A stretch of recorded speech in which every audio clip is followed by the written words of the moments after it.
So everybody really individually just wrote parts for the songs, and it didn't really. Well, they became songs actually with small parts and put it all together, and then like, oh, this can work. We wrote like a vocal on a completely different part, and then Bart, kind of by accident, just changed the chords or something, the whole part, and it becomes something like, new. Whoa, that's completely changed. It was really, really cool. And the cool thing is we work in groups. We hardly come together all of the band, so we write in groups, like 2 or 3 people, and not always the same people. We change it around, and then when the song is starting to become like 70-80% complete, we learn the song, go to the rehearsal room, record it there, how we play it live, and listen if the tempos are correct or if the transitions work live, because sometimes you can do a lot of stuff in the computer and it doesn't work live, so you have to go back and forth and crystallize it, until it becomes what it is. So that's how we do it. Yeah. It's very difficult. Yeah, that is pretty difficult. We are a democratic band, as we always say. Really democratic. So band, everybody needs to be happy. It's one of the reasons why it takes so long for us to write an album, But it also makes sure that everybody's eventually happy with the music and we can be proud of what we've done. Yeah.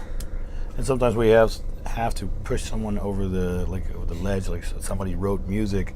For instance, Joe had like a lot of ideas, and we used those ideas. But he wrote it like maybe 3-4 years ago. It's something you really need to get used to it. Like just hear it in a different context. And in first, like it's always like, oh, I really like it, and then eventually it's like, oh, it's difficult. Okay, cool. I mean, for Joe especially, and also for me. I mean, I came from a band where I wrote together with the guitarist, wrote most of the music, and Joe comes from a band where he wrote all the music. Yeah.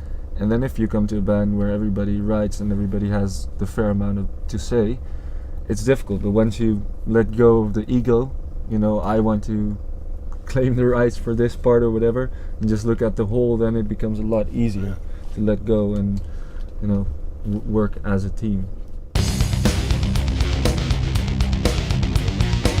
I know we were in India doing a show there, and this is 2013? 13, yeah. We're just sitting around the table, just spilling ideas, brainstorming what are we gonna do for the next album.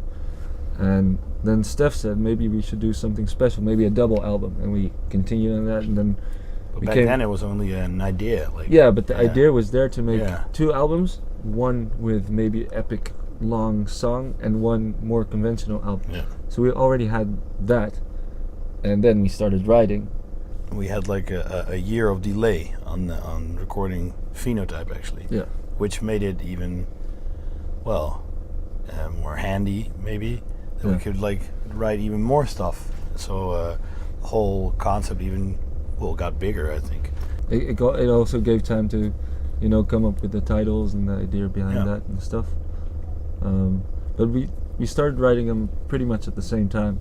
And when Genotype comes out, and you have listened to Phenotype, then you will see also some resemblance, some riffs that are the same but in a totally different context, maybe slower, faster, in major instead of minor, stuff like that, because they just worked as well. We just kept jamming with the riffs we already had and came up with new ideas from that. But the songs on Phenotype were already starting to become real songs, with beginning and end. Daniel and I live close together. I have my laptop and 2 okay speakers, and I can record vocals there and some stuff. And Bart has a way better studio, but we can always record there.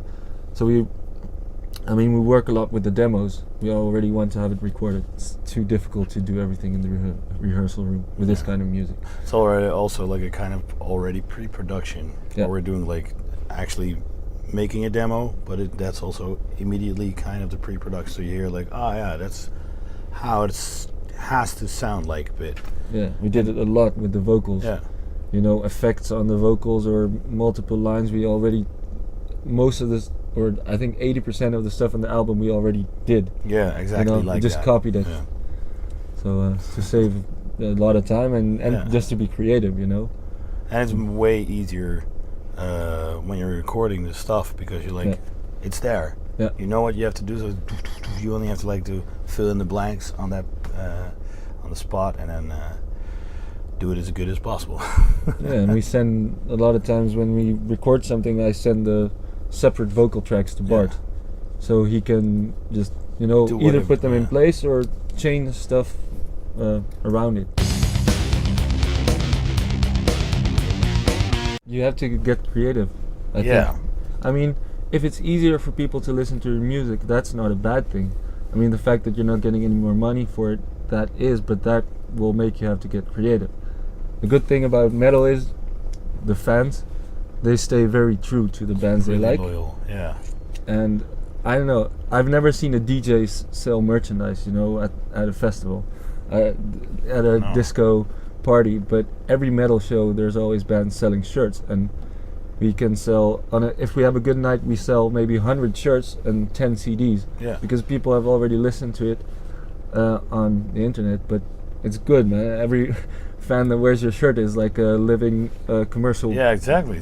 Walking around. Yeah. So you have to get your revenue from somewhere else. And luckily for us, our music enables people to become fans. Yeah, it also has to do with the crowd a little bit, because I notice if we do headline show, people will buy mostly shirts, and here the fans that come from Morphus are generally a bit older, like 10 to 20 years older, and they buy more CDs.